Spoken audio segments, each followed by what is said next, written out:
to Beyond the Ring, a podcast that covers all things in the stock show industry from the informative to the insane, starring Ryan Rash, Jealousy is disease. Get well soon, bitches. and Dale Hummel. Do not cry because it's over. Smile because it happened. Now on with the show. Welcome to Beyond the Ring. This is Dale Hummel, along with co-star Ryan Rash. Hello, hello, hello. Ryan, another week has passed, and we're that much more confused on who our next president is, and a lot of uncertainty with COVID, but life is still good. We have livestock shows scheduled, and I anticipate that we're going to continue to live the way we live and move forward. I mean, who knows what the hell's going to happen? Because I'm just being real honest. Like, the biggest thing on the news right now is Biden broke some bones in his foot or his ankle or whatever playing with his dog, and that he's going to bring a cat into the White House next year, and that'll be the first pussy cat that makes it there. So, I mean, those are truly important things. Less dangerous than a dog for him. Oh, no, the two dogs will be there too. Oh, okay. And one of them will be the first rescue dog that has ever been in the White House. So, I mean, excellent. He is making history the moment he steps in there. He's the oldest, he's got a rescue dog, and he's got a putty tat. And he held this from the media for 24 hours for some reason. Do not. That's your people. Your people. Well, I have something I want to talk about these lockdowns just a little bit. If we continue, and it appears though it's state by state, but as lockdowns come back into place, there's no question we're going to lose many small businesses for good. I think they're gone. I'm not a person that ever wants the government to step in and subsidize something that can't stand on its own. But when the government comes in and shuts you down, when that business was functioning very well and profitable, I do believe there's some responsibility on the federal government's side of things to compensate that small business, at least to a level that they can survive. And more importantly, so it doesn't hit all those employed by the small businesses and their families like it is right now. And I think it's absolute bullshit that we have a situation between the Senate under Mitch McConnell, who has proposed another payment for small businesses and individuals across the country.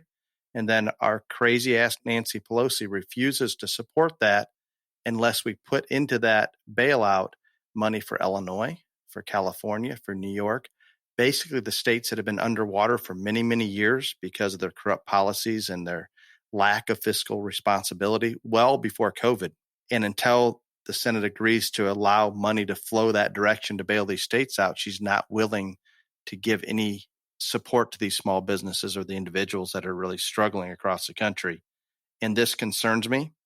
If we don't have the small businesses viable to ensure that we can come out of the backside of this pandemic strong, I think we're going to get hit really, really hard. I know it's been a difficult year, but things can get worse if we lose 40, 50, 60% of the small businesses out there. I can't explain how devastating that's going to be. And again, I'm not one that thinks the government needs to hand out money to everybody and subsidize things that can't stand on their own. But I think this is a completely different situation. And I really wish that they'd get that support out to those businesses and individuals that absolutely need it. This is just bizarre to me because, like, most of the things that Biden said during his pathetic excuse of a campaign, none of them that he could have, that he talked about he wanted to do with anything relevant. He's not even getting close to that. This is like Obama 2.0. And as far as the lockdowns, again, like what people, I think what the majority of people don't understand is yes, the states do decide what they're going to mandate, what they're going to put out there, etc. But what I've been trying to tell people is, even though Biden has been kind of like, he's now said he won't shut down the economy again. But before he got elected, he said that if that's what the science told him to do, he would do. But other than just implementing martial law, he cannot have a nationwide lockdown. But what he can do is he can withhold funds to those states in different areas to put pressure on those governors and those states to comply with what he wants to happen. And Trump didn't do any of that. Like, he really didn't. He left it up to the states, and it's kind of a sink or swim proposition for them on a case by case basis. But I don't think it'll be that way if all the liberals start putting a lot of pressure on him that we need to go back into lockdown and all this other stuff, I think that he'll do everything he can to make it that way, which is not going to be good for anybody. But it is so bizarre because you don't get any information out of the Biden administration as is. And then what little information we're getting is not anything similar to what he campaigned on. So how the hell do you know? No, it's a challenge, and I don't know. The only thing I can feel right now, my gut tells me that extreme left is not happy with some of his potential cabinet appointments. They don't think they're maybe getting enough, and I believe they're going to band together and they're going to come out strong, and they're going to absolutely demand that he gives in on several issues that they've been pushing very hard, and I'm not in favor of any of them. The left and the libtards aren't going to be happy because I think he's trying to, again, just incorporate everybody that was in Obama's administration in his, and they weren't radical hardcore left. No, they weren't any good, but they weren't also AOC. But, and again, I'm not saying it's a mess because of him, but like, I don't know if the right hand knows what the left hand is actually doing in the Biden administration, to be honest. Like, they're trying to please everybody and they're not going to get anywhere with anybody. And so it's going to be interesting to see. Again, I know Trump is still fighting court battles and all this. He's made some headway in Nevada. The eyes of the world are on Georgia, and they've got a hot ass mess going on right there now. Like, people's going to move over and vote just in the election and then move back. I mean, if you listen to any of this stuff and believe any of it, then, I mean, you should be greatly concerned. But here's the thing on Trump. December 14th, the electors meet. And so he's running out of time. So every single hour and minute that goes on, it's looking more and more like Sleepy Joe is going to, be the president. And also, Trump has even said that he may announce his reelection campaign before Joe takes the White House. Like, I mean, that was as of last night, that came out from some of his top advisors, was leaked out to all the mainstream media networks. He's going to do it. I don't have any doubt on that. If he's not the sitting president here in this next term, he is going to be basically campaigning between now and then to try to reestablish his presidency.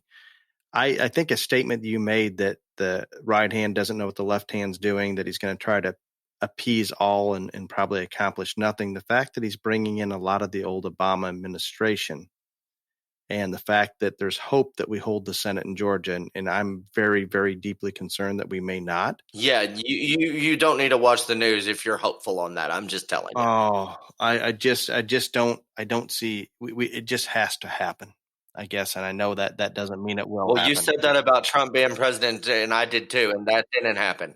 So I guess if he follows the Obama administration and we would win those seats in Georgia, I think that there wouldn't be as much change as we feared might happen. But I also believe that if they take the Senate, all of a sudden those screams from the extreme left go directly to Joe Biden. He has no Senate to keep things in check or say, I can't do it because it's not going to make it through the Senate. All of a sudden, all that pressure from AOC and the other crazies, it comes directly to Joe. And I just don't know how he's going to take that. And I'm very fearful of it. Everybody talked about how much uncertainty there was when Trump was in office and how it was all chaos and whatever. I don't think that is going to change. Now, what's going to change is the narrative in the mainstream media because, again, the hottest topics are a rescue dog and a pussycat. It is a change, very much a change. Well, Ryan, I'm excited about our main topic, our guests that are coming up today. I am the most excited. Like, this will be fun. This should be, and again, I know a lot of people think that we emphasize livestock judging a little too much on here, and it's only one part of our industry, but I am really looking forward to hearing from the K-State national champion team and their coach. So let's get with it. Ryan, it is exciting to bring in Chris Mullinex along with his national champion team. Chris is an instructor of animal science and livestock judging team coach at the Kansas State University. Chris was born and raised on a diversified cattle and farming operation in central Maryland, where his family continues to run a Hereford and Angus cow herd along with a small feed yard. Chris received his animal science degree at Kansas State University, where he is a member of the 1995 national champion intercollegiate livestock judging team and was recognized as a contest high individual.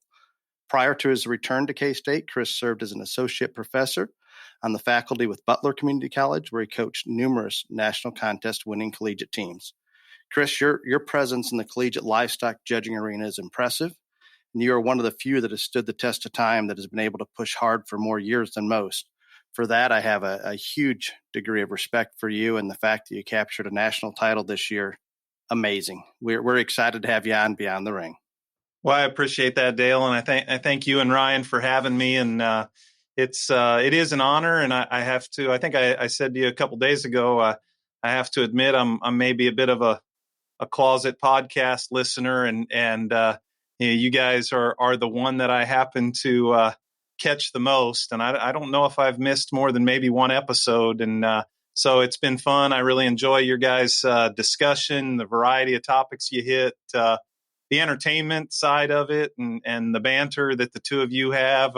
I think it's great what you're doing. And we're just excited to be here and part of it. And yeah, it's been a fun ride. And I don't know if you had the chance to watch in on the results back at the American Royal, but this year they announced, or they recognized, the 20-year champion team at the junior and senior college level. And the 20-year junior college team happened to be my first team at Butler that happened to win the Royal. And I was looking through that list of coaches, and there was a familiar name by the name of Dale Hummel that was in that list of coaches when I got started years ago. So I also appreciate what you did for young people and continue to do. So that was a long time ago. It was. I'm really hoping you beat him a lot, Chris. That is my hope. He was very good at that, actually. No, well, we appreciate it. Chris, let's talk about the 2020 national champion team. Was there anything unique about this team that kind of took them to this level? Yeah, Dale, and I think, Ryan, you can both attest to this, that one of the things that makes coaching fun for me is that, every team takes on a little bit of a different dynamic. And I would say if you're looking for things that made this particular team special, you're going to have a chance to talk to 6 of them later today. And I think you'll get that feel, as you get the chance to interview each one of them. So it was an amazing crew. And I think all of us kind of had an idea as we started our season that there was an opportunity for something pretty special. And, and I think a lot of it had to do with first, an enjoyment of one another. And not every team's like that, and that's one thing that was, really fun about this particular group is just, the camaraderie, the friendship that they had and developed very, very quickly. They honestly very much rooted for one another, and they helped one another. And I think that's a culture that we try to create here within our department and within the team. But, you don't always have that in a team. And I think this one was pretty special in that regard. And one thing I can tell you, it's a whole lot more fun to win with those kind of teams than those that seem to be battling one another all the time. And I think it helps the group. But, beyond that, I requested today, probably the first thing I would tell you that I thought was pretty special about this team is I'm going to say one name right away, and that's Cagney Effling, the 6th person you're going to talk to today that didn't happen to mark cards on that final given day. But without her, without, all of this team and the depth, and, I think of Madison Andrade and Lane Egger and Justin Slayball, Sam Gleason, those other ones that didn't necessarily on that moment or that stage get cards. They meant everything to what we did also. And these guys, beyond that, I will tell you, I don't know if I've ever had a team that had as much talent top to bottom, and yet backed it up with the kind of work ethic and drive that they had. They absolutely love livestock. That's really what it boiled down to, is they could never quit. it was pretty special to just jump in the van with them and to have a group that big that had that kind of passion for this industry. That makes my job a whole lot easier. So one of the things that I love about coaching, the piece that I maybe love about coaching as much as any, is reasons. And these guys were special. Their individuality, their ability to be genuine in the reasons room, and those pieces were so fun for me to help them develop. And they never got beaten reasons. I think that's a product of their talent, a product of their work ethic and skill set. So it was a special group, to say the least. So clearly you thought they were average, Chris, is what I'm getting. To say you were impressed is probably an understatement, because I've known you a long time and I've never heard you talk that glowingly about a group of kids. So that is something really, really impressive from my standpoint of it all. And again, it sounds like they're going to leave really big shoes to fill from here on out, is what I'm guessing. They will, Ryan. But as I look back on former teams, we could start way back. And what's the neatest part as a coach maybe is when you develop those relationships is when you do move to that next level and no longer. In fact, I was talking with a former student about this just yesterday, how as a student on the team, there's a certain kind of relationship, between myself and them.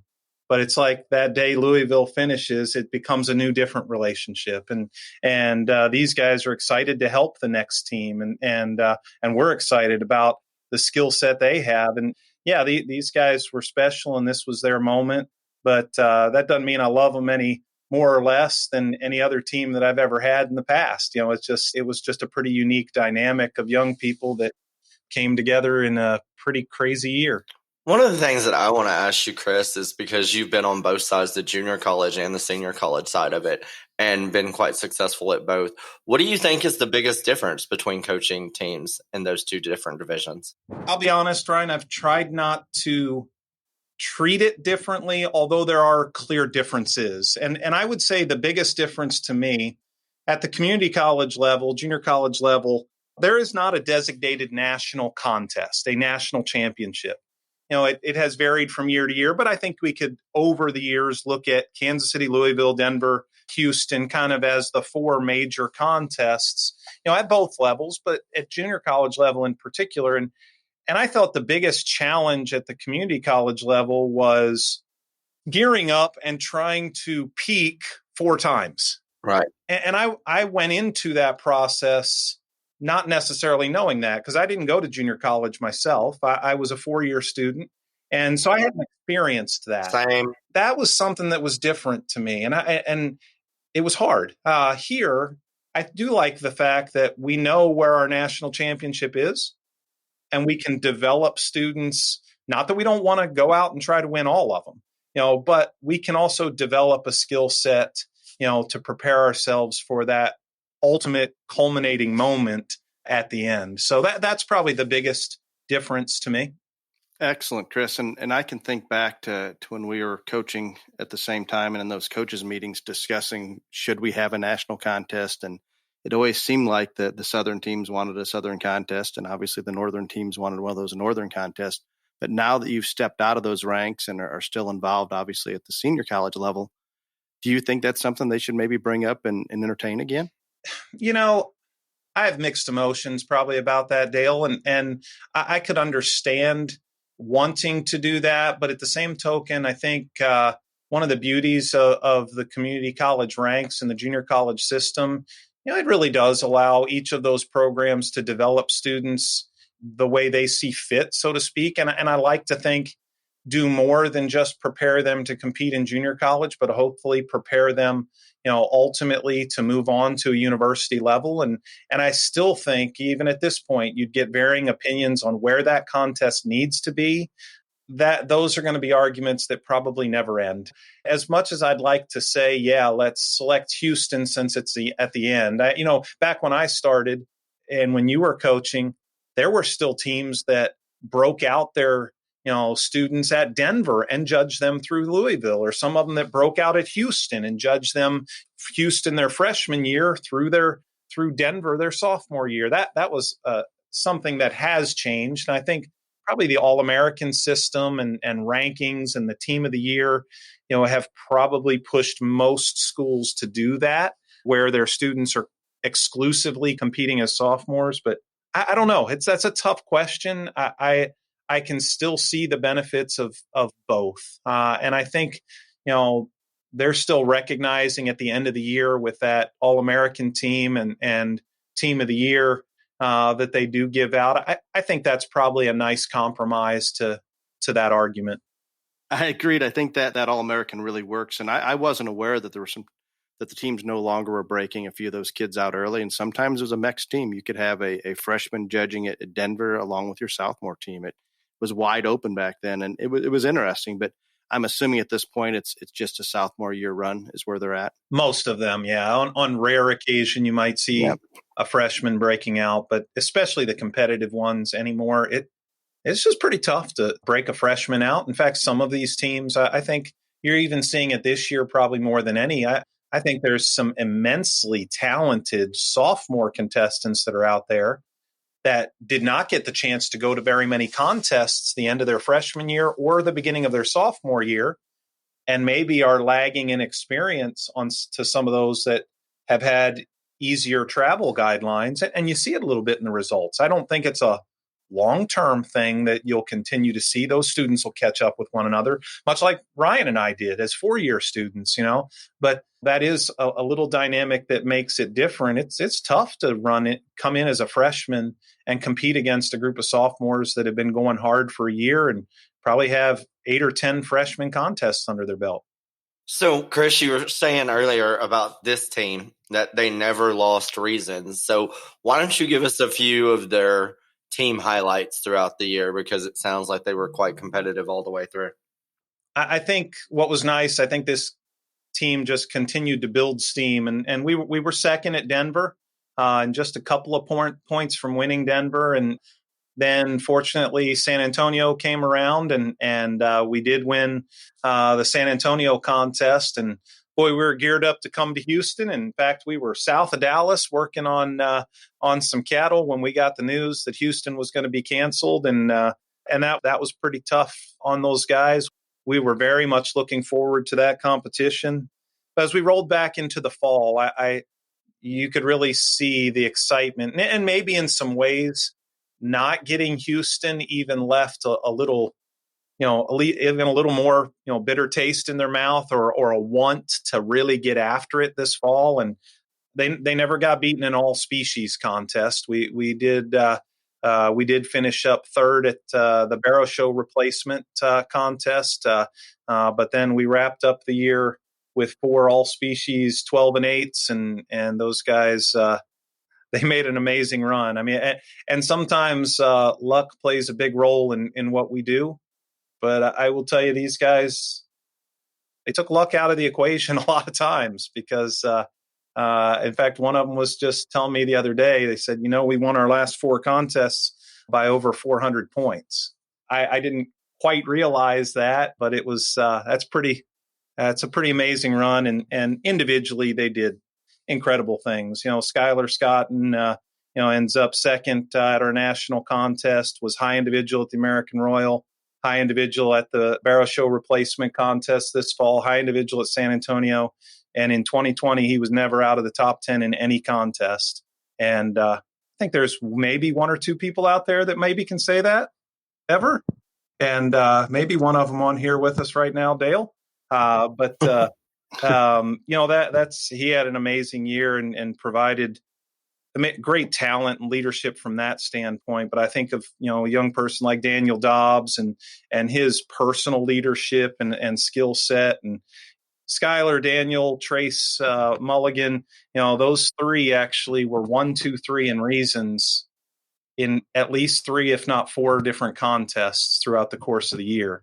That's pretty amazing. And then I think of somebody like Chisholm Grund that you'll talk to, and his industry savvy and understanding, Austin Wieselmeyer, his work ethic, and just the development he made into an amazing fall.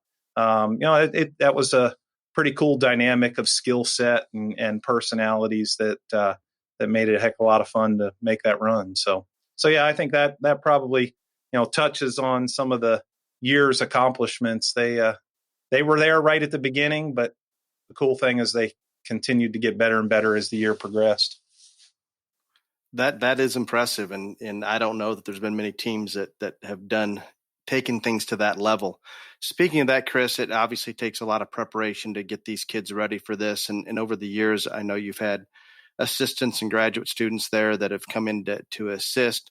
How has that played a role, or how has that role played into the whole coaching scheme? I'm glad you brought that up, because that's one other person that is important to mention, and that's Peyton Dahmer.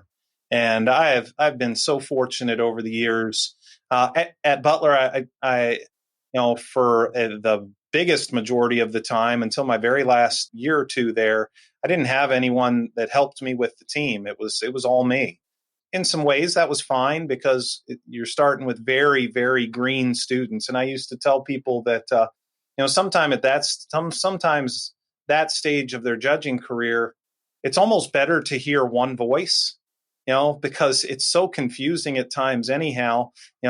Heck, at least if I'm telling them the wrong things, it's the only thing they're hearing, so it maybe makes it a little easier, from that standpoint as a young person that's just learning the ropes. But, here, I think the role of our assistant coach and coaches over the years has been critical, and Peyton's been huge. Peyton was on our team here a couple of years ago, amazing competitor himself, and All-American, and very, very successful, judging a lot of shows now himself. But what I love about Peyton is I think that assistant coach is an intermediary in some ways between myself and the team, and probably somebody that can be a bit of a peer mentor. Just a couple of years older than those on the team, but he can show them the path. And that's what's been special about Peyton, is that he showed these guys you can be successful in judging and yet still be a phenomenal student, be involved in campus organizations, do things in the industry. And that's what's been cool, and what I love about having Peyton. And we're fortunate he just finished his master's, but he's going to stay on for a PhD and continue to help us coach. And Skylar he's graduating a semester early here in December, and he's going to start as another assistant for us and as a grad student in January also. So we're very, very lucky, and that role is incredibly important, I think, to the success of a program. And I give Peyton all kinds of credit, and he's as big a part of this as any other person. Sounds like you're going to have a bunch of very talented people helping there at KSU for at least a couple more years to come. I guess one of the other questions that I have for you, Chris, is, those of us that have competed in the livestock judging contest, you and Dale have coached, what do you think is the biggest thing that these kids take away from it and give them the biggest improvement in whatever they go on to do in their lives in the future? Because for people that haven't been a part of it, I think they don't understand it exactly the way we do. So we'll elaborate on that a little bit. And you guys have talked a little bit about it in previous podcasts that, as you look at the entire scope of young people that are involved in collegiate judging programs, I think from an outsider's perspective looking in, sometimes the thought is that we're training students to judge shows. And I'll get to that here in a second. But quite honestly, of the 100+ students that, competed in the senior college contest at Louisville this fall, how many of them will judge a major national show by the end of their lifetime? It's very, very few.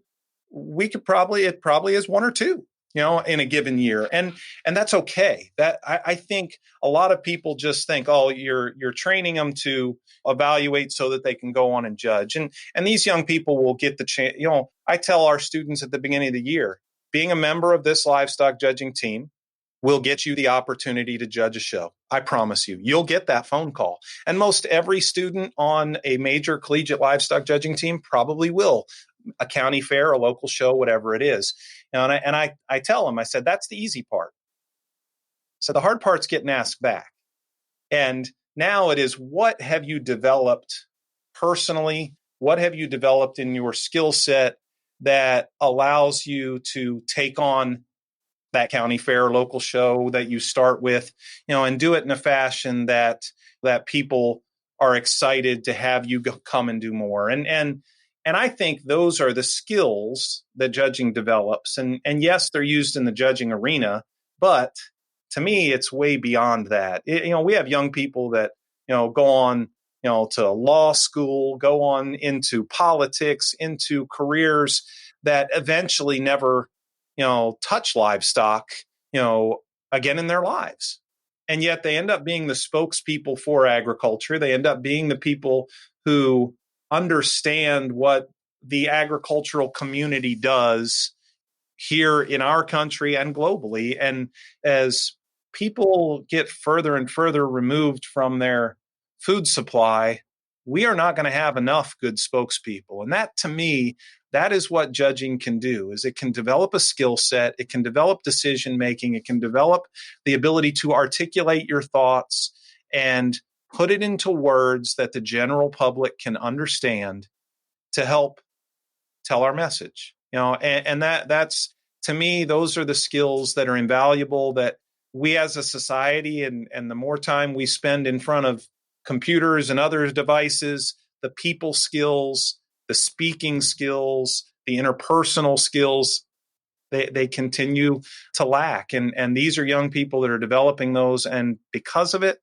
there's going to be opportunities for them to make a real difference in whatever career field they end up in. So the only last thing I'll say, though, too, is I'm going to argue a point, I guess, a little bit with you, Ryan, in the fact that one of your previous podcasts, I know you guys talked about, and you talked about that you don't think collegiate livestock judging necessarily prepares a young person to judge shows. And I know exactly where you're coming from, and the points you make, I think, are very valid. And the first thing I'll tell you is I hope that collegiate livestock judging is never the only place that helps develop good people to judge shows. But I do think it's a place that does give them skills that help them in that arena. And in many cases, and I'll use myself as an example. I grew up in Maryland. My brothers and I showed at the county fair, the state fair, and on very rare occasions stepped outside the state of Maryland. And had it not been for the opportunity I had in collegiate judging, doors could have never opened for me.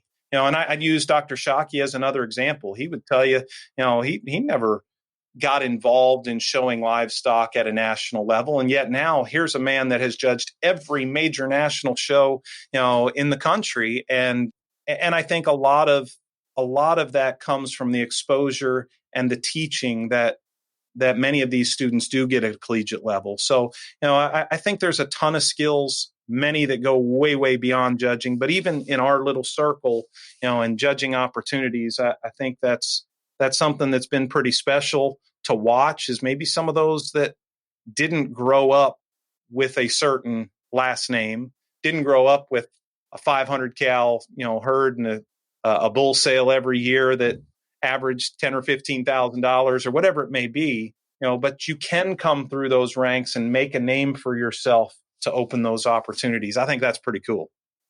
No, absolutely. And again, I agree with what you're saying, that it does give almost every kid that judges on a major collegiate team the opportunity to judge a show. But like you were saying, points that I make are, I think that it's just a way different experience. And as you alluded to earlier, you get that first phone call, but then what you do with it after that is completely up to you. And I guess that's what I was getting at in terms of the fact, saying that I don't think it necessarily trains kids how to judge shows, because again, judging in a ring and judging for in a class sometimes is a lot of difference in those two. But again, I'm a big supporter of this program, and I think it does great things. And, like you were saying, for those kids that don't have exposure and, maybe not have a last name and stuff like that, I can see completely where that happens. And that helps them out a great deal to become who they are. And you and Dr. Shockey are great examples of that. So, No, I think that is so clear. And Chris, you pointed out the skill sets that go so much beyond just judging shows, post collegiate judging competitions, and out into the real world, and just representing us. And I think you hit on a point that is so valid. These personal skills that they're developing and working with other people, all of those communication based skills, I think we're probably lacking to a certain degree as we evolve each and every year in this industry or in the world, basically. And those skills continue to become more and more important. I can use the example that my interest in the stock shows and livestock in general, my older brothers and sisters showed a little bit. I was much younger and they dispersed the livestock when I was at a fairly young age. So I came back into this arena basically when my high school ag teacher said, "Hey, I'd like you to come and participate on this livestock judging team." And it kind of spun from there. So I think we can all agree it definitely opens some doors and gives a lot of those kids a little more, I guess, a platform to show themselves off a little bit. Sure. It's neat, to talk, just even the things that you guys, have discussed previously. And every place is different. And I feel very fortunate to be at a university that's got an incredible history. And you think of people like F.W. Bell or Don Good, people. I loved one of your previous episodes was with Tom Burke, and he mentioned some of those people. And it's really, really cool to be part of something that has a rich tradition also. And I think, again, back to some of your questions, Ryan, and not only does it teach a skill set, but when you're part of something like that, I think it lends itself to developing that in other parts of your life too, and whether it's, being involved in your local community or, school board or whatever it is, when you're involved in organizations like these guys have had a chance to be part of here at K-State, I think those are skills, maybe secondary skills, so to speak, but skills that become very, very valuable later on, in developing other parts, of your life. So, I feel very, very fortunate to be part of that here in a program that is showing these guys, what tradition means too. I had one last question for you, Chris, and we really appreciate you coming on today. Obviously, you've seen the history. You've been involved in this for quite some time.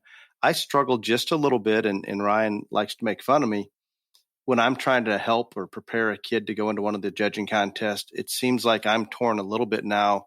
Do I push them to sort those classes like they would at a show, or do I lean a little more towards the performance side? I think when we walk into Louisville and you see a set of show heifers or show steers that are fit and led, obviously we're going to go that direction a little bit. But how have you been able to balance with those students and those kids that you're coaching and get them to understand that we have to bounce from one class to the next? Oh, I love that question. And Dale, I will tell you, I'm not picking on the way anyone goes about the coaching process, because I think everybody has to develop a means of doing things that you just have faith in. And I will tell you, I have never prescribed to coaching to survive a contest. I have always saw myself as a teacher. I think we have a commitment as coaches, and even as someone like yourself, a great breeder that is working with young people. I think our first commitment is let's develop them as evaluators. Let's develop something that we can trust to go into the ring someday and do it the right way, or even go out and breed the next generation of good livestock, and I still think we can do that through livestock judging. And I totally understand what you're talking about. And I'll be honest, I have students every year that will start in our program, and they learn pretty quick that they don't need to ask this question anymore. But they will ask me, well, what's the smart card on this class, Chris? Or what's the contest card?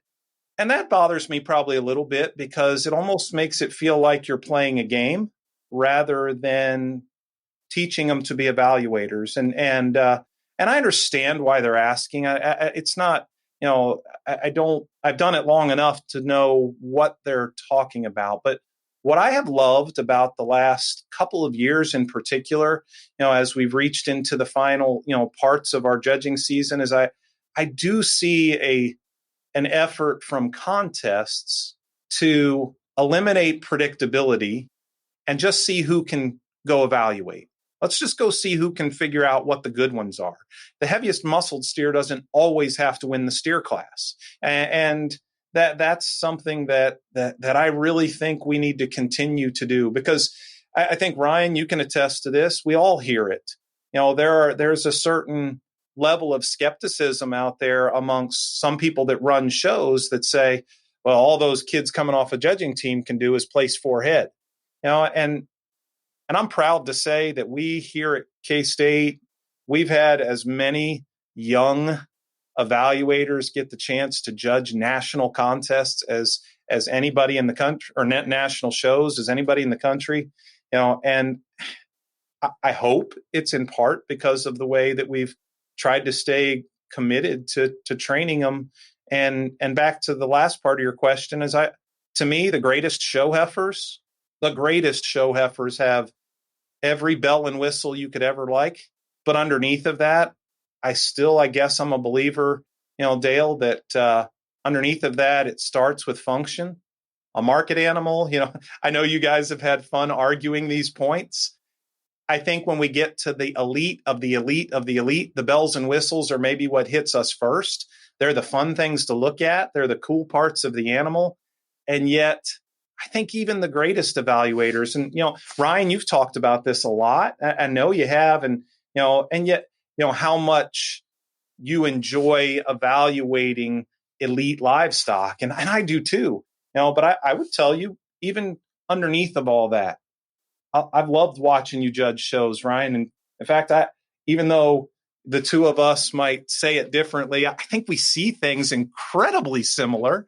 And yet, at the end of the day, I think I've never seen you use an 1,800-pound steer to win a show, or a 850-pound steer to win a show. I've never seen you use a light-muscled steer to win a show.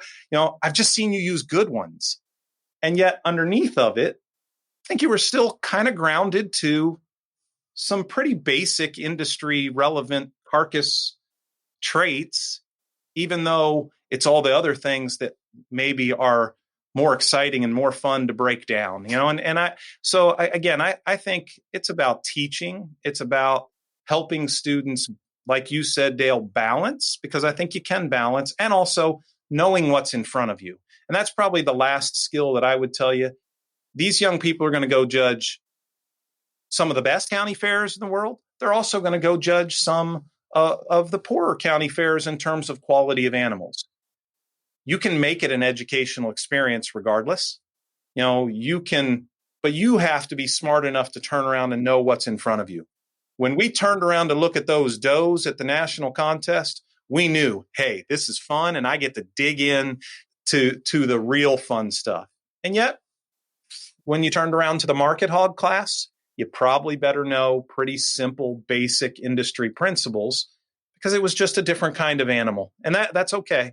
There's nothing wrong with that. I think that's part of what this program teaches.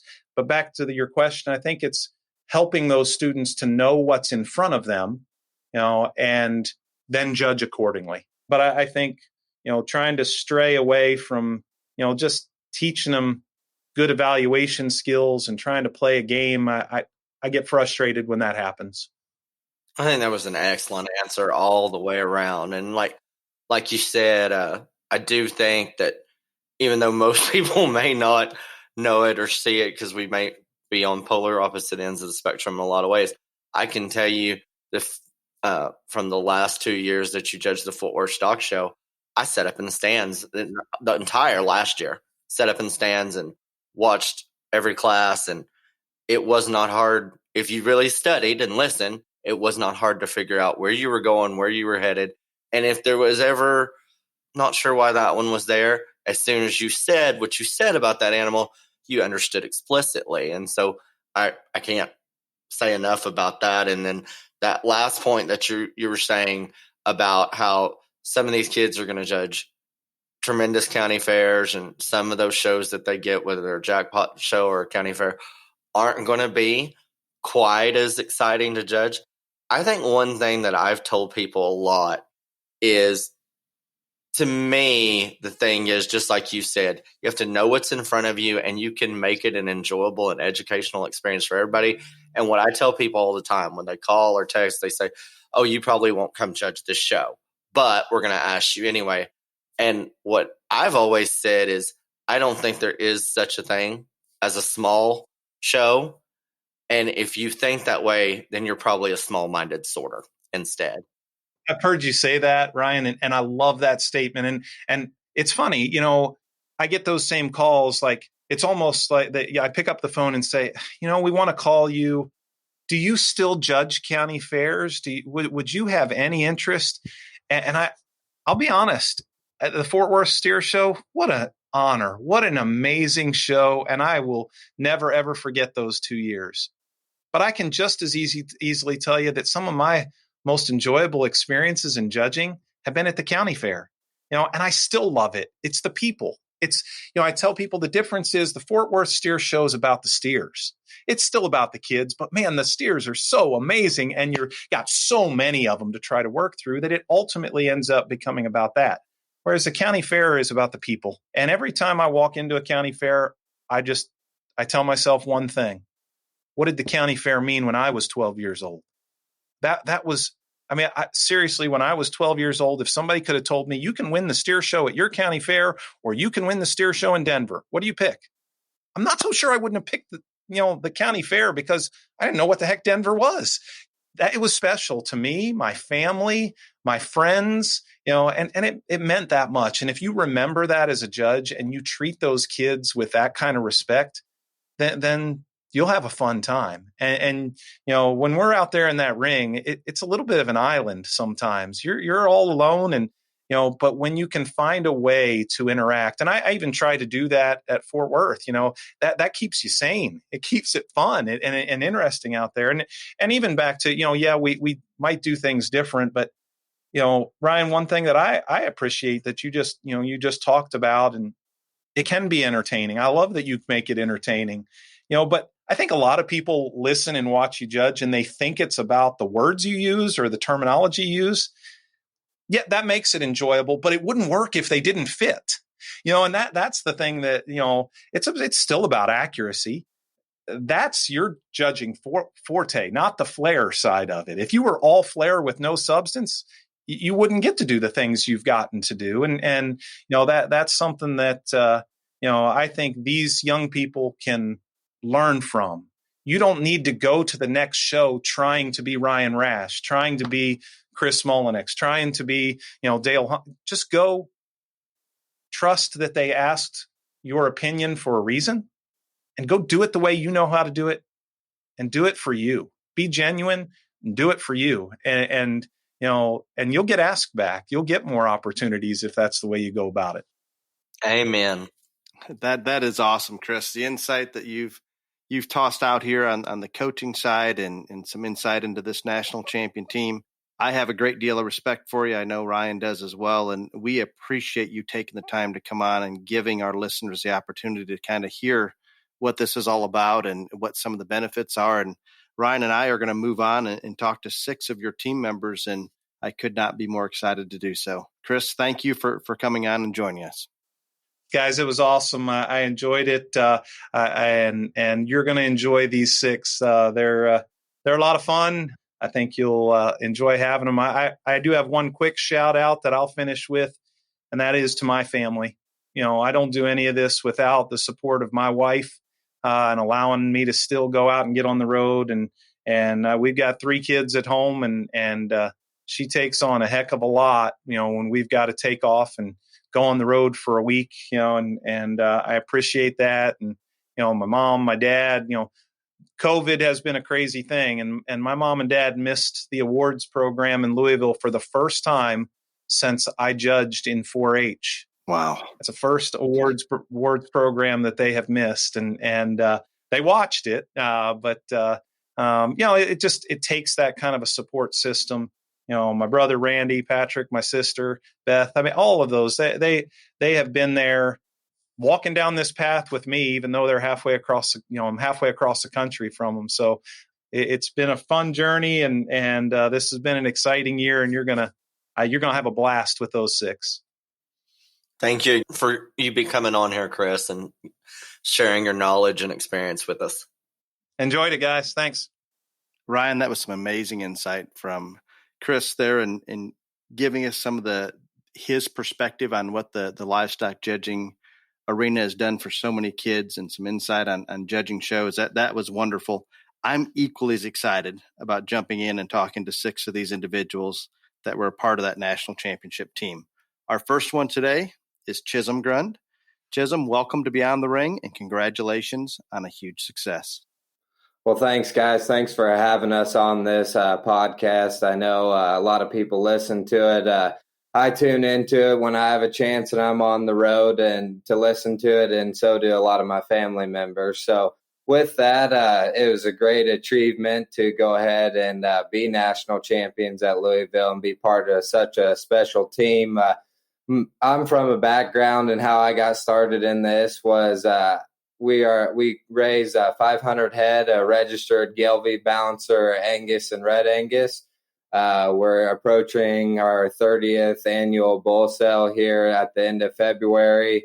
We sell bulls to mainly commercial producers, but also sell a few to purebred breeders across the country as well.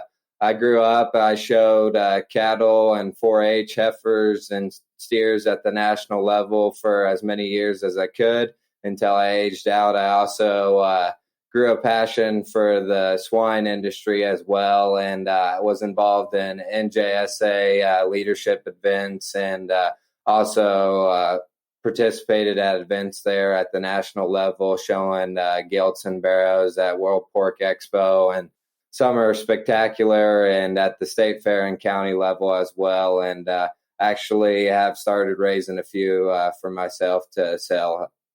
So that's basically how I got started, and what led me to livestock judging is there's a rich history of it in my family. My aunt and basically my dad and all of his sisters have judged, and then they just grew that passion within us as well. So I started when I was, I'd say about 8 years old. I started attending judging camps, and most of you know Brian Anderson.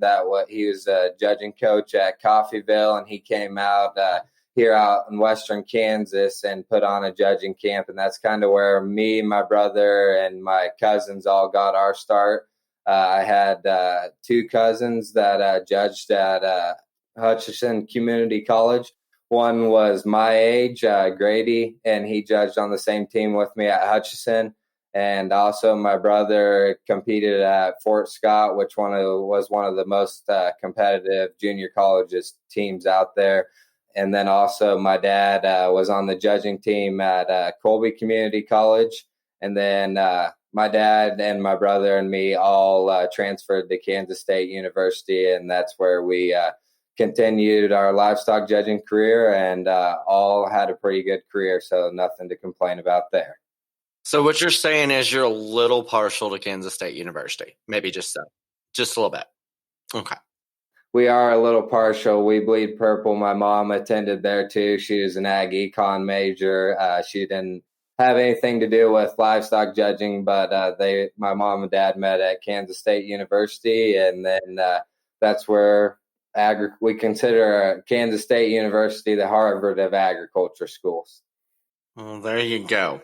So you gave us a lot of your background, and that's all really cool. I guess I want to know what you felt like was your greatest achievement on the Kansas State team, and then also, is there anything funny, the funniest thing that happened on the team? Because, that's where the real stories are, and, that's where I like to be. So that's right. A lot of good memories are made there in the judging van and on long trips. I don't know. That's a hard question for me, what my greatest achievement is or what the funniest memory is. I guess for me, I'm kind of a team player. I'm not all about the individual awards. And I think that's something that a lot of us on this team all have in common, is that we all had a goal as a team, and not we had individual goals, sure, but our main goal was to win that Bronze Bowl at Louisville and be end our judging career, hopefully as national champions. And I think that's something that all of us kind of worked for, was to just go out there and do our job and take care of what we need to do and what we know how to do. And hopefully it all comes together at the end of the day. And it sure did. And it was sure a memorable experience for us. So for funny stories, I don't know. Some of them might have funnier ones, I guess. There's plenty of stories to be told from the judging van. We all had a great connection and friendship in the vans. And I don't know, there's plenty. We will on our first workout this year, senior college, I guess, was we ended our junior year and came back in the summer in senior college. Chris told us we were going to work out on these bred heifers of the universities and didn't really tell us where we were going. And we ended up going up on top of this hill, and they just gathered these heifers for us to work out on. Well, there was no shade or anything, and it was probably one of the hottest days of the summer. And I don't know what brought me to do it, but I brought a jug of water and nobody else did. And we got up there and there wasn't no hydrants or anything.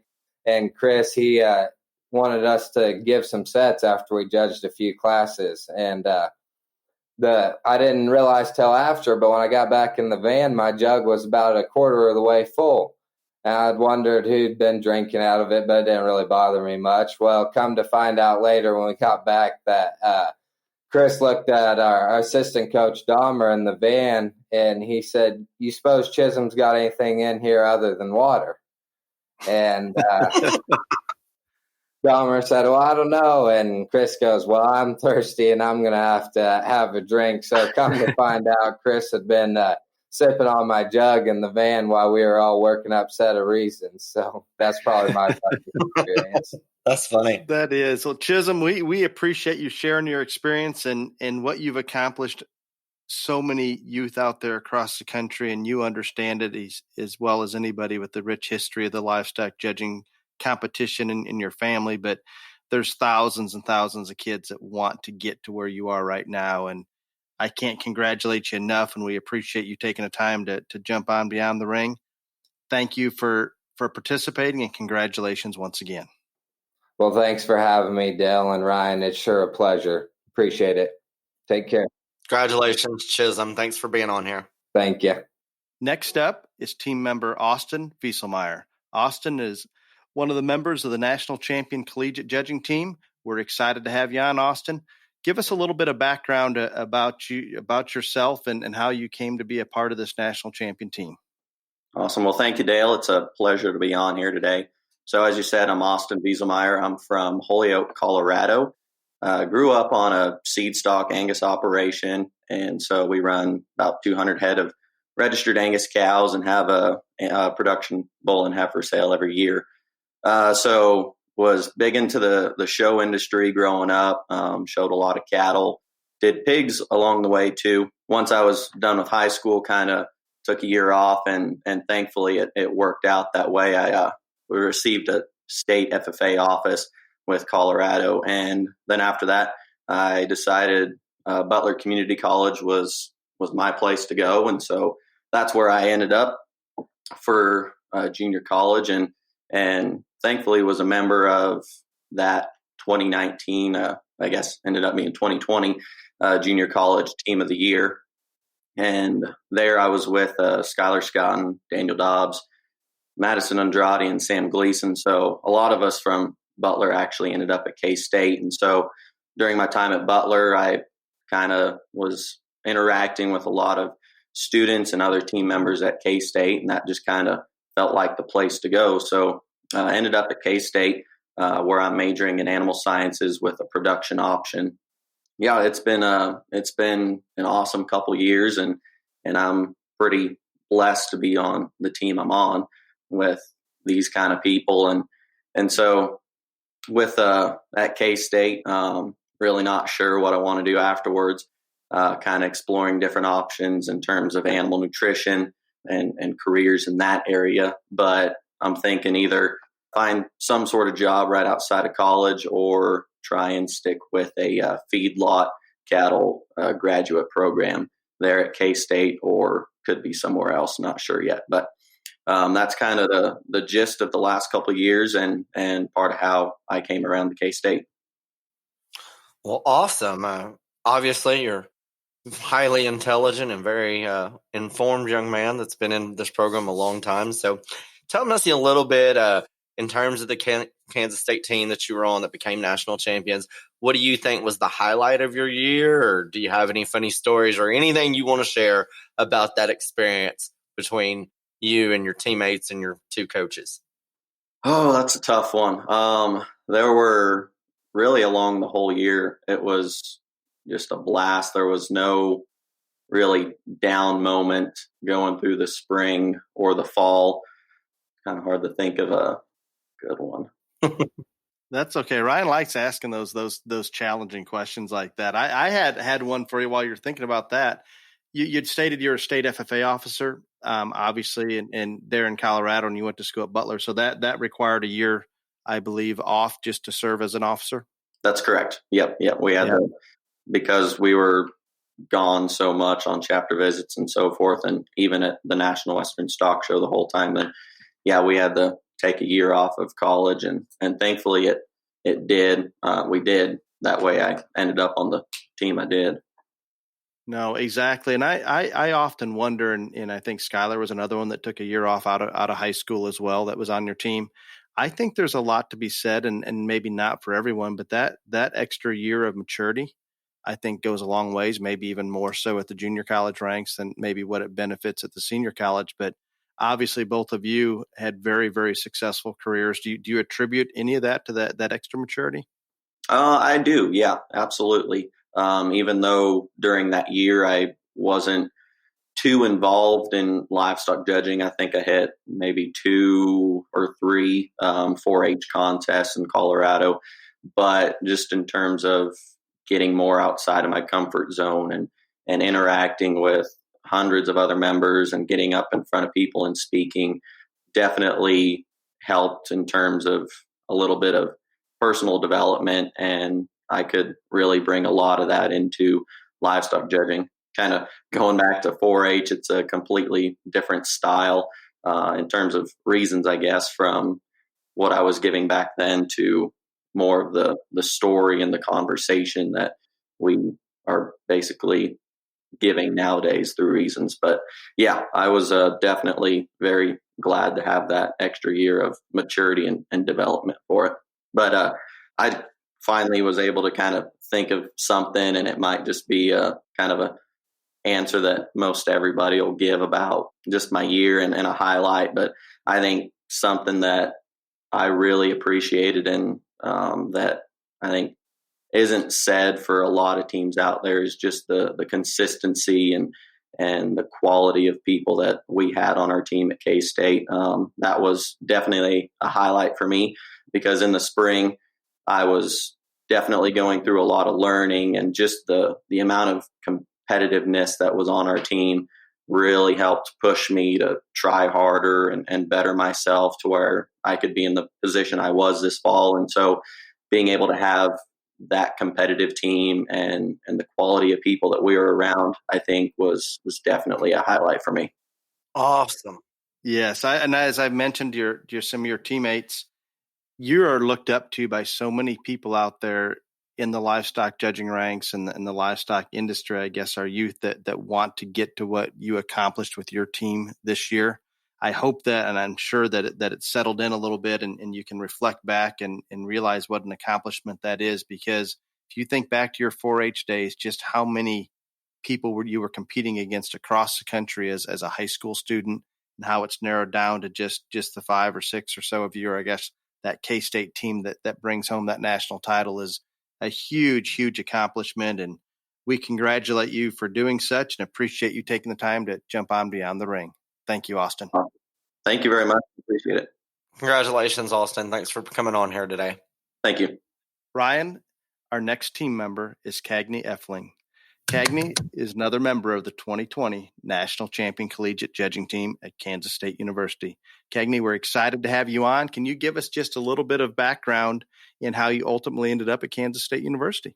Absolutely. Thank you, Dale. Thank you guys for allowing us to do this. I'm excited to be able to talk to you guys. So I guess my story just a little bit started out, for starters, was raised in central South Dakota and grew up on a purebred cattle operation. Raised predominantly Simmental, Hereford, and Charolais cattle. Tried to be competitive at the national level, showing livestock, mainly cattle. And then throughout this time, I guess I kind of just found a love for livestock judging. I got to do it since I started in 4-H at 8 years old, which not many people can say that they've done that. From there, I got to be on a pretty competitive FFA team as well. Ultimately, got to be head to nationals there, and so that was a cool experience. Got to go to nationals for 4-H as well, and ended up second overall, so that was pretty cool. And through all this time, my love for it just continued to grow, and so I found myself selecting Northeastern Oklahoma A&M Junior College in Miami, Oklahoma. So I wound up there for junior college for a couple of years.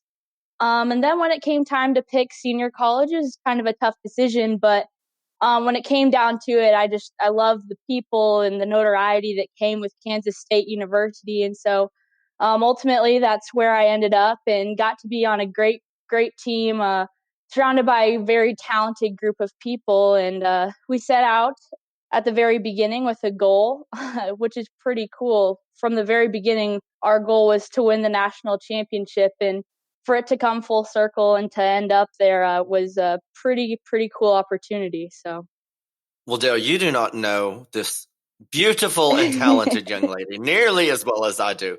And when she says that she has been tried to be competitive on a national stage in the cattle ring, she is greatly underestimating her accomplishments and her achievements, because I promise you, one thing that you will figure out real quick if you're in the Charolais or Hereford or any breed that they're in is you don't want to show against an Eifling girl. That's just all there is to it, because most times you're going to get beat.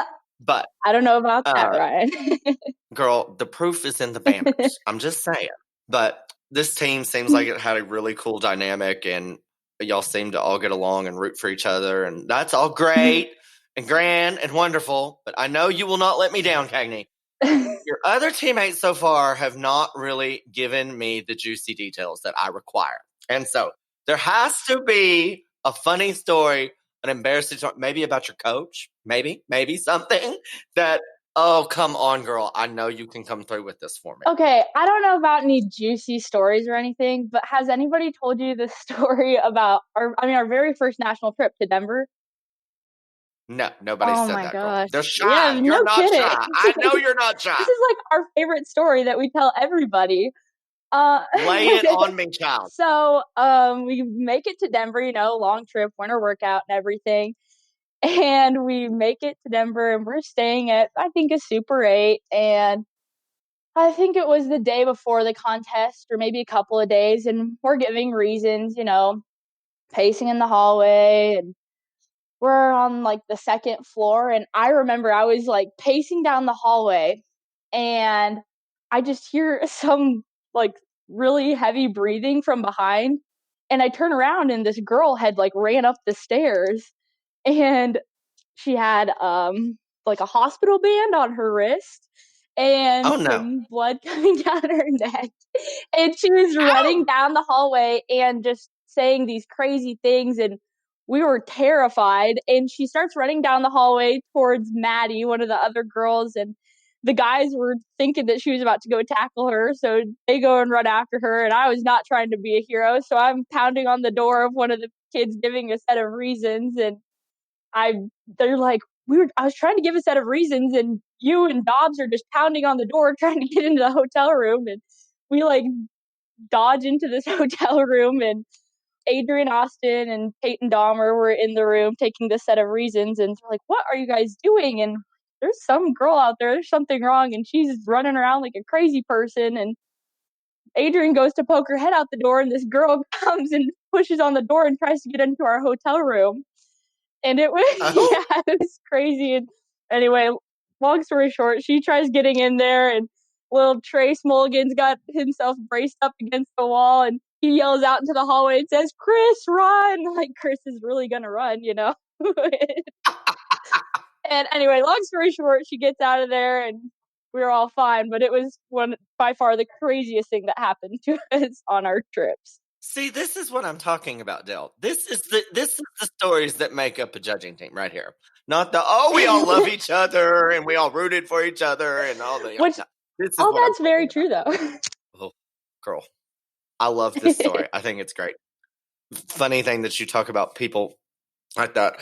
When I was on the team at Kansas City, we were practicing reasons the night before the contest, and it was actually the night before Halloween. And so people thought we were chanting, and so we got turned in. And so, like, this hotel security comes up, they're like, what are y'all doing? And we're, like, trying to explain, like, well, y'all are scaring people, so y'all need to go away. So you need to go into your rooms. I was like, oh, well, this is great. But so, Cagney, another thing is, what do you see yourself? Where do you go from here? So not for sure, but as of right now, my plan, right now I'm talking with some professors at Kansas State. I would like to go into a master's program studying reproductive physiology. So my family is very extensively used embryo work, and so I've always been very interested in it, and so that's kind of what I'd like to do with my life, and so would like to pursue a master's in that, and then I mean if leads to it, I would not be opposed to getting my doctorate in it as well. So that's kind of what I'm interested in, and where I would like to end up at. So awesome. Well, evidently, Dale, your story just overwhelmed him to the point that he's lost his microphone now. He was laughing so hard. But girl, I appreciate you coming on here, and congratulations on y'all's, not just the Louisville win, but y'all were a dominant team all the way through, and a cool thing to be a part of. So thank you for coming on here, and we greatly appreciate it, and good luck in everything that you do, and just like your whole life. I'm sure it will be a grand success. Well, thank you very much. I'd like to thank you guys again for letting us do this. It's always great to get on and share our story with everybody. Awesome, girl. Thank you again. Yep, thank you. Ryan, next up is team member Trace Mulligan. Again, one of the Kansas State University members of the national champion collegiate judging team. Trace, thank you for coming on Beyond the Ring. Could you give us just a little bit of background on how you ended up at Kansas State University? Yeah, first off, thank you guys for having me on the show. Certainly an honor and a privilege to be a part of this team. I was born and raised in Scott City, Kansas, which is a really small town in western Kansas. I think we have maybe 3,500 people in our town. Throughout my life, growing up, I was really involved in showing livestock. I primarily showed pigs, kind of dabbled into showing a couple other species. I think I had a goat one year and a steer one year. But primarily just raised some show pigs. My family and I kind of have a really small little show pig operation that we run. And then through that, I got involved with livestock judging, and I started judging through 4-H and then also through FFA. And then once I was done with high school judging, I went on to Hutchinson Community College, where I judged for 2 years there under Ben Williams and Pat Arkfeld at HCC. And after that, I kind of always knew that I was going to end up at K-State. And, it just kind of felt like home for me. And I always wanted to go to K-State, and that's how I ended up being at Kansas State University, and decided to go ahead and further my education there and also my judging career there. Awesome. So, Trace, we've been talking to your other teammates, and so ask them, and you can answer any of these questions that you want, whichever one you want to go with. But, like, what did you feel like was your greatest achievement, or do you have a funny or interesting story about the team that you'd like to share? And also, from this point on, where do you go from there? Yeah, well, obviously, probably the greatest achievement that we've had was certainly winning the national contest. And I thought that being a part of this team going into it, we all kind of had one goal in mind, and that was to, at the end of the year and the end of our judging career, be named national champions. And I thought that it was pretty unique for each of us to, all have that same goal and all have that same dream going into this thing, to be national champions whenever we're done. And we certainly kind of worked our tails off at it. And, we can all kind of talk about how hard, practices were sometimes, especially with COVID. It was maybe a little challenging at times, especially at the beginning, not knowing if we were going to get a judge or not. But we all stuck it out, and we all kind of grinded out throughout the year. And we all achieved that dream of being national champions. And it's something that we're all going to look back on forever, and something that will certainly always be very memorable for all of us. Awesome. So what are your future plans? So my future plans, I will graduate in the spring. I haven't fully decided if I want to go and stick around and get my master's or not. I have kind of talked around with a few of the professors there at K-State about getting a master's in swine nutrition. I'm kind of just holding out right now to figure out kind of what the job market's going to be here coming up a little closer towards graduation. And I certainly someday want to either work in the industry, whether that be like a sales position or a marketing position, or I've also kind of thought about, maybe being a judging coach for a few years at the junior college level. Excellent, Trace. And that's exciting in terms of going many different directions. And I think you'll find success any direction you go. You mentioned that the uncertainty with COVID, and we didn't talk about this with the other team members much, but I'm assuming when it first broke there, you guys were in full swing, just came out of Denver, and obviously were not allowed to participate in Houston. How did that impact your practices or your mindset trying to move forward with hopes that Louisville takes place? Yeah, so it was all pretty crazy whenever it happened. We were actually on our Houston trip, and we had already been working out for a couple days on our way down there to Texas for the Houston livestock judging contest there. And we were in the middle of a workout, and we kind of started getting some texts on our phones. And, Chris was on the phone every now and then about talking to people. And next thing you knew, Chris just kind of came up to us and told us that, they were canceling Houston. And that was something that all kind of took us up. And we were really shocked by it because honestly, I never really thought that contest would get canceled, especially for COVID, because at the time, nobody really knew anything about COVID. And so throughout the summer, it was kind of weird. And there was a lot of uncertainty going on of if we were even going to get to go back to school, or once we did get back to school, if we would even have the chance to go and judge anywhere. And so the first couple of weeks of practices were a little different. Everywhere we went, we had to wear masks, and it was something that, we maybe didn't love to do was wear masks, but it was also something that if the university was wanting us to wear masks for us to be able to judge, we were all going to do it, and we weren't going to question that at all. And so we did everything that we could to do what we love to do. And so whether that be wearing masks in the vans all the time or wearing masks at workout, we were going to wear our mask. And so those first couple of weeks of judging practices were, you kind of just in the back of your mind the whole time you were thinking, well, this is probably going to last for 2 or 3 weeks, and then the school's going to shut us down and we won't even get a chance to go to any of these contests. But we're really thankful that as the weeks progressed, we became a little more optimistic, and it certainly made things a lot easier to get into the groove of, giving reasons all throughout the week and going to practices. Because those first couple of weeks, to be honest, it was a little hard at times, just because in the back of your mind, you're just kind of thinking that, man, we probably won't even get this chance to go and judge. But, I couldn't be more thankful that the university allowed us to continue doing what we did. And then that also our coaches and everybody backed us and did everything that we could to allow us to go and judge at the national contest and throughout the year. Trace, that's a great mindset. And I'm so thankful that Kansas City and Louisville happened this fall. And I know we still have some issues as we move forward for next year's team after the first of the year, but let's hope they all are able to attend all the contests and we don't have to worry about this moving forward. But Trace, there's a lot of people out there in the world in the livestock judging arena that's their ultimate goal, to be on that team that wins that national collegiate contest. And a lot of them look up to you and want to be right where you are now today. And it's a huge accomplishment. I certainly extend the utmost congratulations on getting to this point and wish you the very best of luck moving forward. Yeah, thank you guys. I really appreciate you having me on the show. No, congratulations, Trace. And again, good luck in your future endeavors. Thanks for coming on here today. Thank you, Ryan. Ryan, this has been an impressive set of kids that we've got to visit with. And next up is Skylar Scotton, another member of that national champion team. And I'm excited to get to visit with Skylar. I've known Skylar for a long time and have as much respect for his family as livestock people as any family in the country. Skylar, for many years, you've presented yourself in a very mature manner and appeared to be mature for your age. I'm so excited that you've taken the path that you've taken, and the ultimate goal to be a part of this national champion team came to be, because I understand the time and the effort that you've put into this.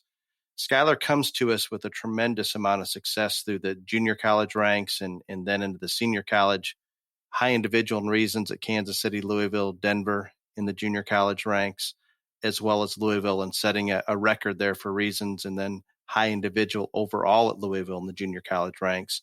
Follows his senior college career, high individual again in reasons at Denver, Kansas City, San Antonio, and the National Barrel Show. Amazing in terms of what you've accomplished, Skylar, and I think you've worked hard for it. You've done it the right way.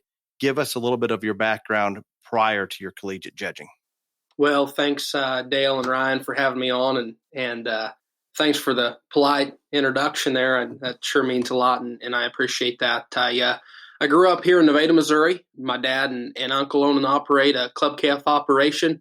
Kind of grew up helping with that, and got involved in the livestock industry kind of through the cattle deal, and started 4-H when I was a young kiddo, started showing sheep, goats, and pigs.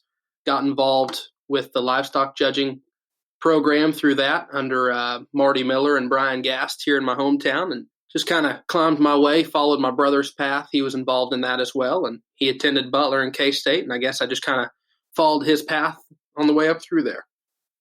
Well, obviously, you had a really successful team and a really successful individual career.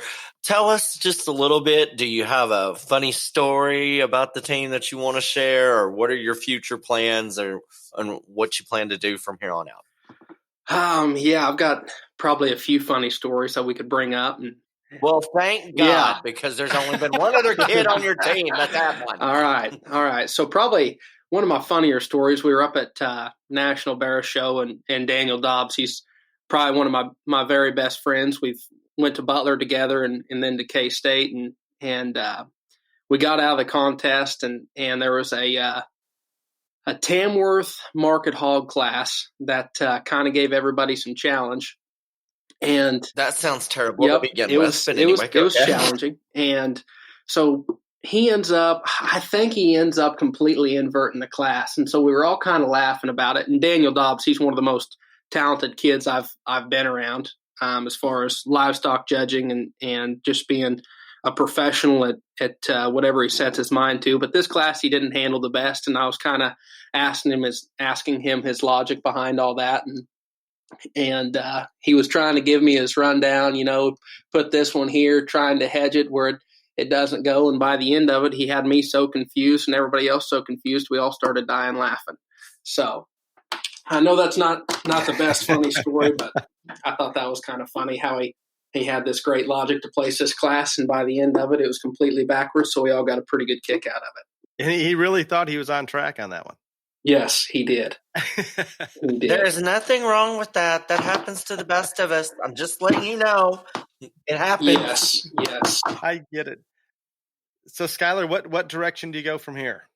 I'm actually graduating. I just finished up my last couple classes here at K-State, submitting my last final today, as a matter of fact, and signed on to get a master's there at Kansas State, and I'll start there under Dr. Cassie Jones January 10th, and hopefully get that master's project done in a year and a half to 2 years, and I'm wanting to go and get a PhD somewhere and coach at a senior college level is what my goal is. Those are some pretty strong aspirations, I assume. And Chris had mentioned that you'll be helping with the team while you're there in grad school. Yep. I'll be helping out Chris and Peyton Dahmer there while I'm working on grad school. Well, awesome there, sir. And again, your family and yourself always very competitive and in anything that you do, and just really true role models for everyone in this industry. So congratulations to you on such a huge achievement, not just on the team, but the individual achievements that you had throughout your judging career. And I know that we're going to be seeing and hearing a lot of great things from you in the future. Well, thank you very much. Well, Skylar, I had one last question for you here, and just knowing your background a little bit more, and the fact that you took a year off after high school before you went on to college. There's a lot of kids out there in this livestock judging arena that are looking up and ultimately wanting to get to what your team accomplished and be a part of that. Do you think that extra year of maturity sitting out, did that benefit you, or do you think it didn't really make a difference in terms of your judging career through the collegiate ranks? I'll tell you what, Dale, I've actually had a lot of people ask me about that, and that taking the year off, and the pros and cons and whatnot of that. And I'll tell you, for any kid that's thinking about that or has the opportunity to do that, I'll be honest, that was the best thing that I ever did in terms of maturity, making connections, kind of letting things play out a year. I wasn't sure on my decision of where I was going to go to school yet. There was a lot of coaching turnover at the time. And I laid out a year, helped my dad around the farm. And I'll tell you, I learned more about livestock, life, making connections that year than, any time in my lifetime. And I traveled throughout the country. I know I came to your house a few times and visited with you and Craig and kind of made the trip up north several times that year, looking at livestock, kind of figuring out things from a producer standpoint. And I think it's important to know livestock from a producer standpoint, from an exhibitor standpoint, and that helps you judge livestock a little bit better as well, kind of knowing the ins and outs of the industry. And a year maturity when you're 18 coming fresh out of high school, it's a big difference between 19 and 20 years old from a maturity standpoint, kind of knowing how to be around people, how to carry yourself in times of defeat, and when you find success as well. Because I can tell you, after the Louisville deal that went down and how everybody, carried themselves after that, people look at you more in times of uncertainty and in times of success. And that's how they'll remember you, in my opinion, rather than what you've accomplished. And so I think that was what really my dad installed in me is, never show too much emotion. It's okay to, show that you're disappointed if you don't do as well. And it's okay to, smile and have a good time when you do well, but never, get out of line or damage your character when people are looking at you, because that's oftentimes way more important than the banners or the silver plaques that you'll carry home after the contest. Skylar, that's an impressive story. And I don't know if there could be a better role model in terms of how you came up through the ranks through your family's operation and the success that you've had. But there's a lot of young people out there wanting to take that same path. And there's no question in my mind, we're going to hear a lot from you. And I look forward to watching you grow and mature. And as you mature into new positions and the successes that you'll have, thank you so much for taking the time to come on to Beyond the Ring with Ryan and I. All right. Hey, thanks, Dale. Thanks, Ryan. It's been a pleasure. Ryan, our final team member from the national champion collegiate team is Daniel Dobbs. Daniel, welcome to Beyond the Ring and congratulations on a huge win at Louisville. Can you give us a little bit about your background and how you ended up at Kansas State University? Absolutely. Well, I grew up in a small town in northeast Georgia by the name of Carnesville. Throughout middle school and high school, I was heavily involved with FFA when it comes to either judging or holding a chapter office. I grew up on a commercial poultry operation along with registered Angus and semi-Angus cattle, along with a few commercial that my uncle had. How I got to K-State, I judged throughout high school and made connections there, and I ended up at Butler Community College where I was a member of the team there. And then through Butler and going throughout the spring judging, I started exploring my options when it comes to senior colleges, and Chris reached out, and I quickly accepted the opportunity to go up there and visit. And then as soon as I stepped in the door, I knew that was the place for me.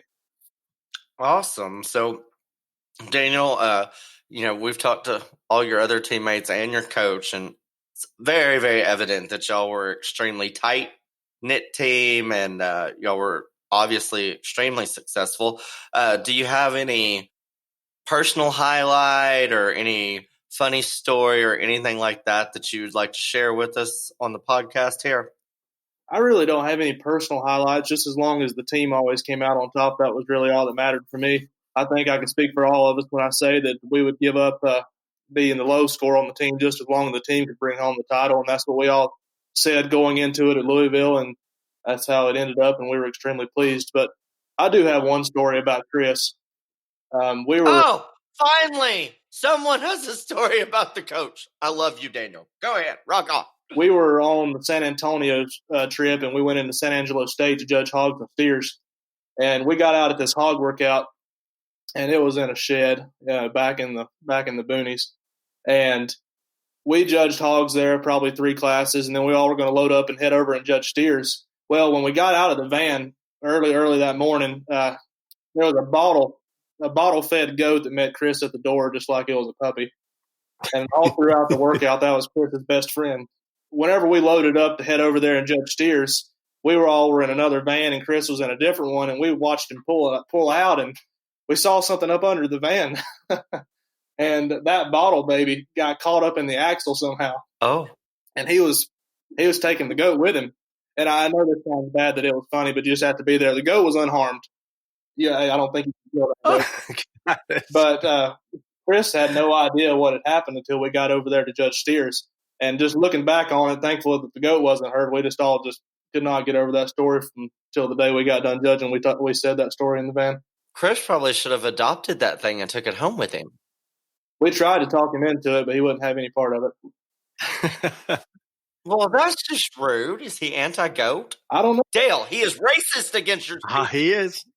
I can understand the bottle baby racism. I'm there. I get it. So, Daniel, what are your future plans in terms of education or career? What's next for you? I'm going to finish my bachelor's in May in animal science.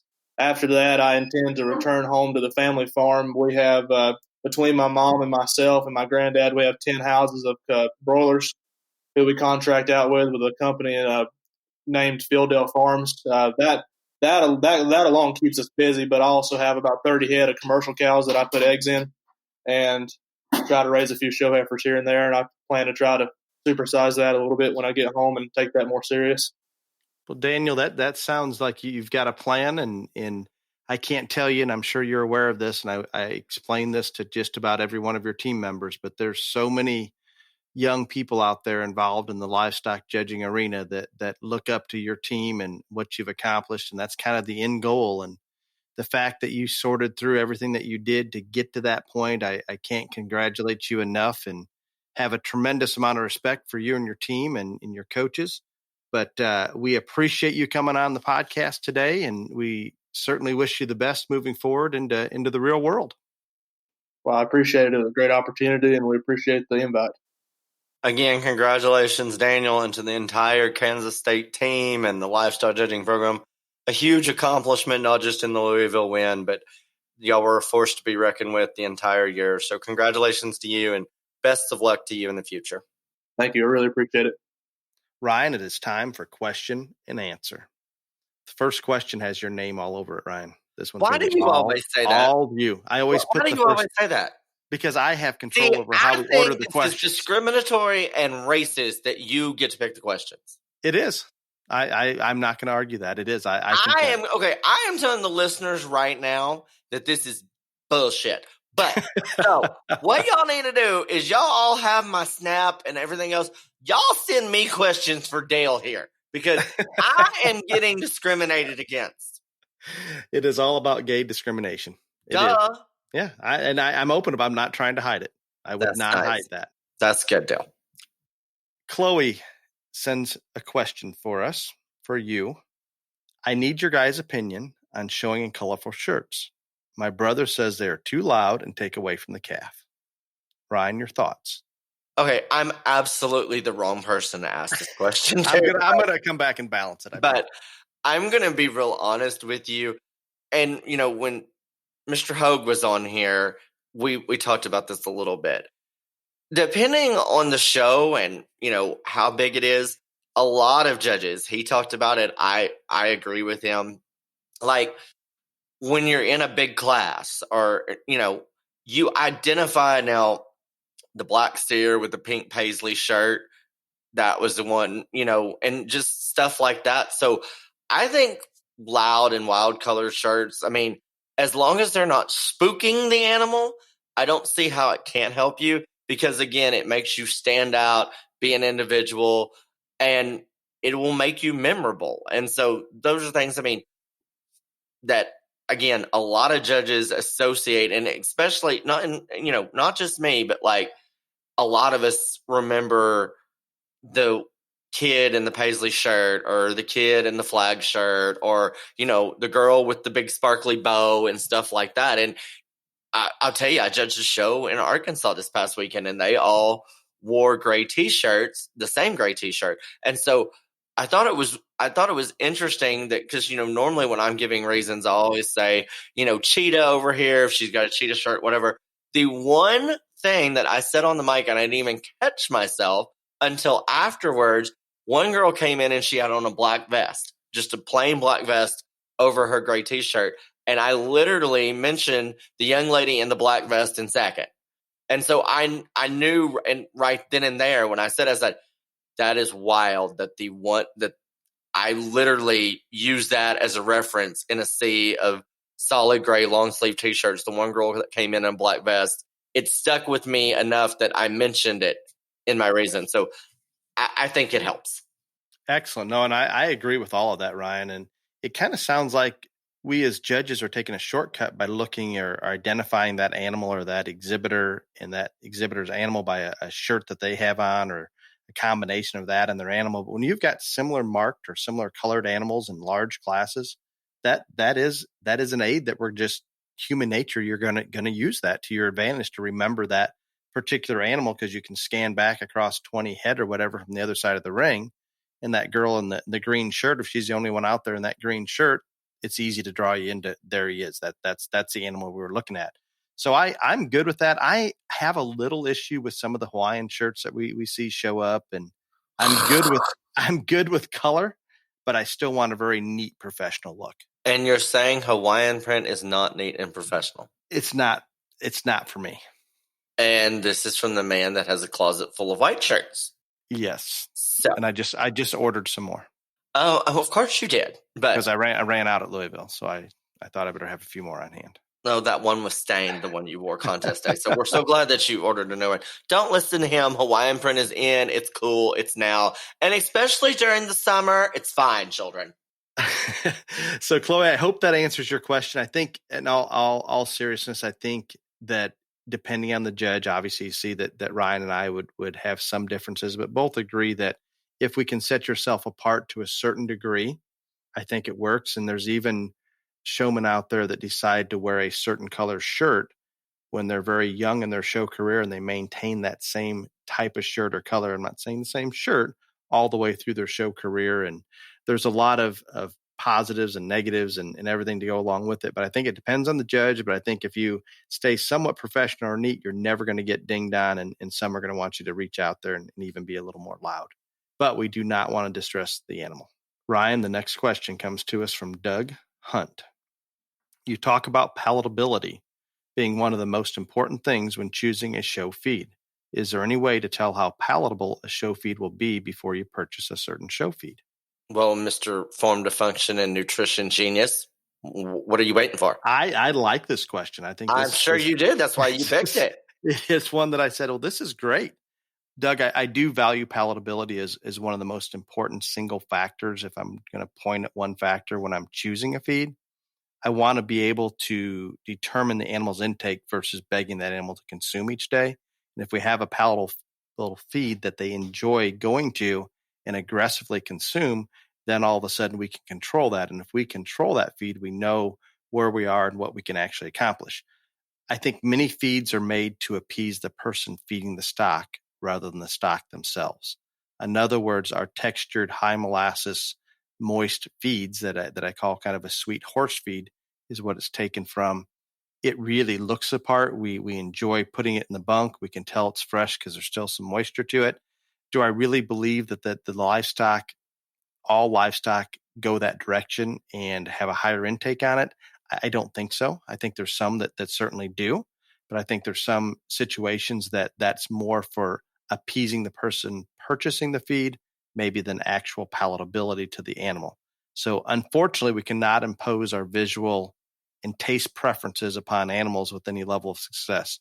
The only way to truly get a palatability preference is prolonged offering of a given feed to see where it's at. So I, again, know that my direct answer is no, we really don't. You can talk with others that have fed that feed and get a pretty good idea on where it's at. But until you actually put it in front of that specific animal, I think that's going to have to wait until they tell the story by whether they consume a large amount or not.